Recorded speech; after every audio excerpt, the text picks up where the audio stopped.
isbuucii la soo dhaafay shirkadda WhatsApp-ka ayaa waxa ay soo saartay qaraar dadka laba u kala qaybiyay.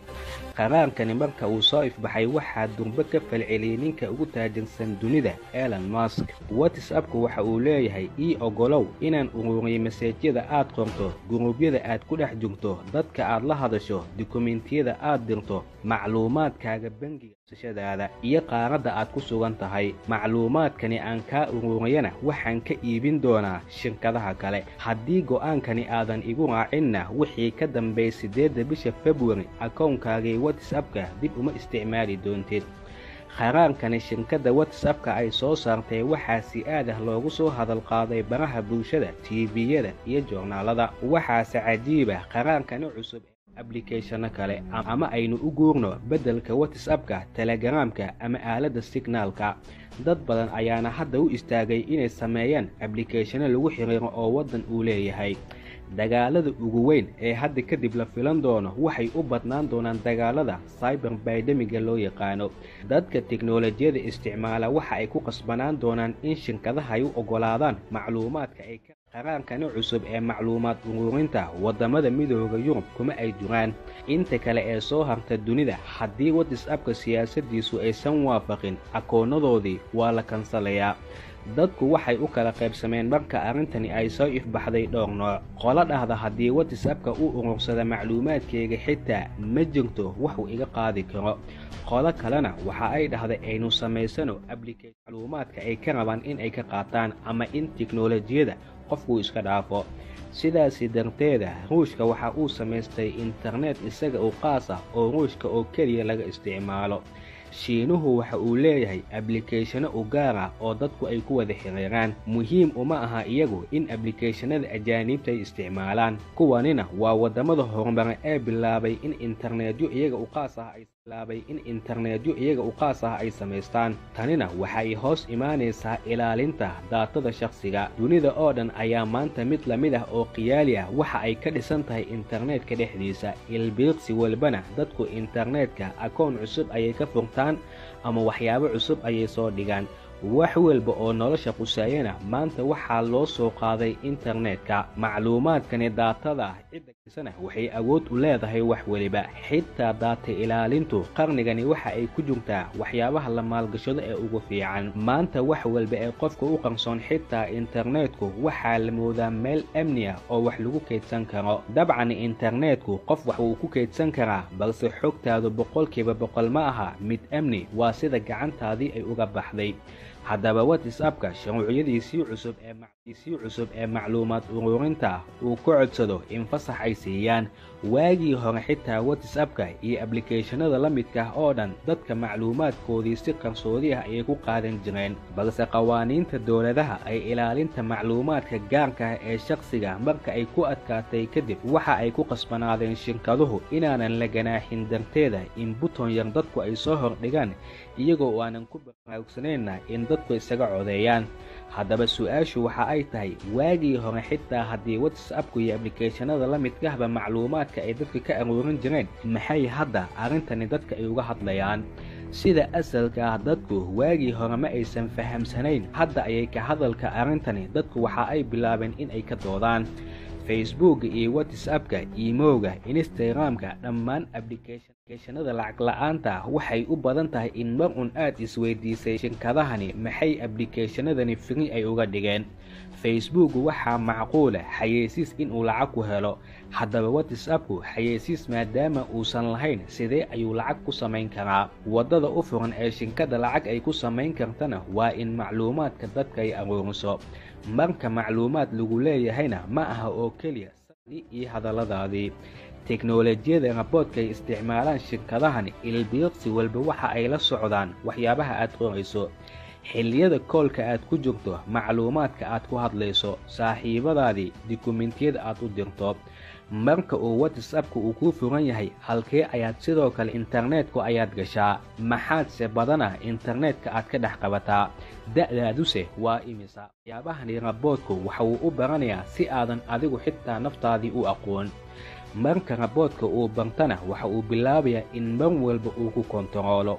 beej walba aad furtana waa lagu daba taagan yahay. ujeedka ay ka rabaan in adigu ay ku kontaroolaan ama ay ku bartaan waa inay kuu soo bandhigaan wax la xiriiro waxyaabaha aad xiisayso, haddii ay noqoto xayeysiis iyo waxyaabo la mid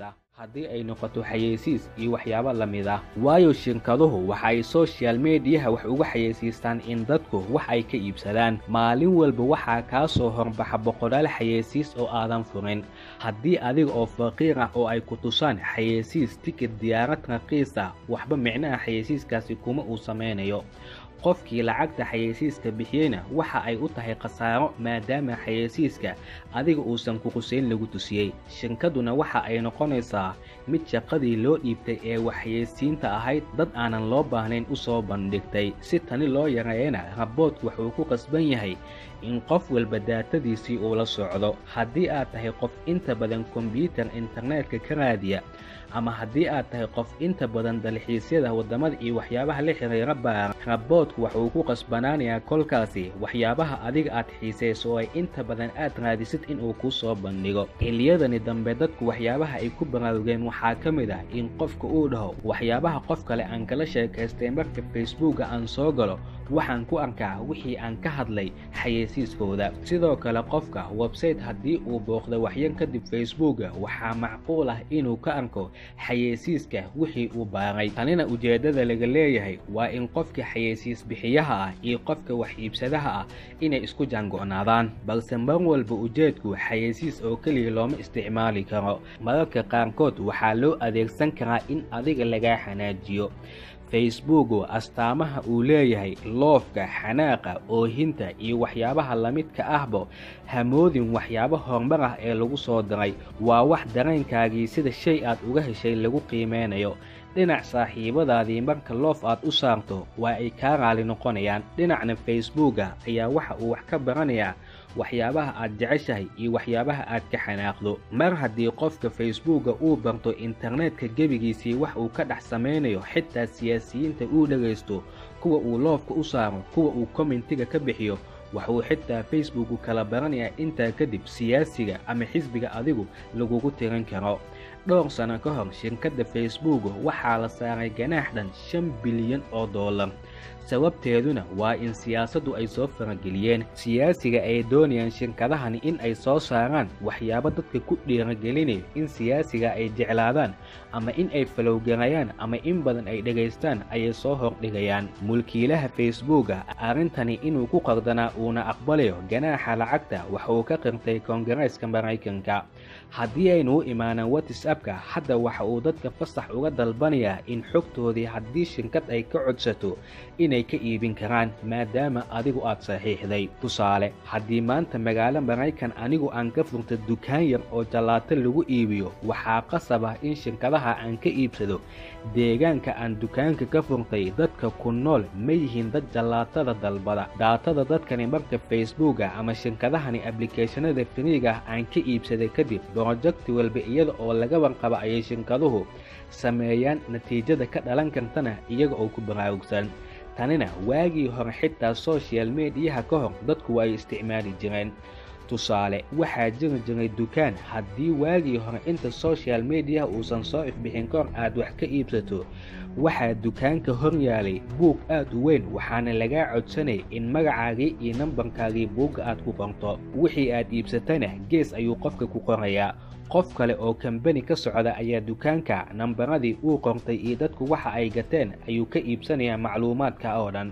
maalmo kadib ayaad waxaad arkaysaa qofku soo wacayo oo ku dhahayo waxaan kaa soo wacayaa shirkadaasi, hebel iyo hebel soo ma tihid, waxaan keenay alaab noocaasa, haddii ay ku cajibgeliso waxaan kuu samaynaynaa qiimo dhimis xoog badan.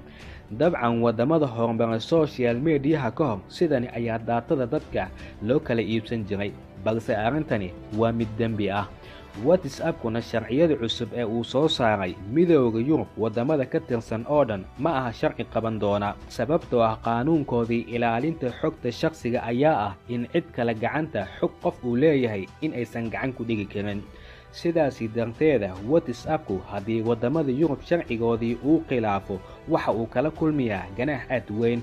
Waddamada soo koraya ee Aasiyana waxa ay shirkadahani ka codsanayaan in baraanjiyo ama xafiisyo ay ka furtaan, balse qaaradda Afrika alle ayaa u maqan.